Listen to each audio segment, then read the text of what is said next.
हाँ ठीक है। और ठीक है डन।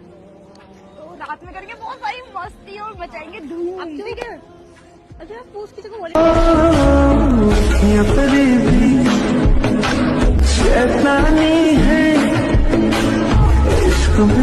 पहली बार क्लब जा रहे हैं, मैं तो बहुत ज्यादा एक्साइटेड हूँ। ये आपको तो दिख रहा है, आपको तो बोलना चाहिए। तेरे आने से हम बात क्यों बंद करेंगे, हम अपनी पर्सनल बात कर रहे हैं और कोई ऐसी बात हो रही है जो छुपाई जाए। क्या बात है?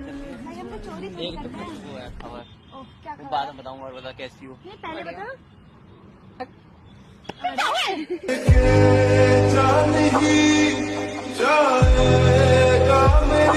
निकाल देती कुछ आ गई है। कहाँ से आया भाई तुम? शर्म नहीं आ रही थी मैं खड़ी हूँ तो नहीं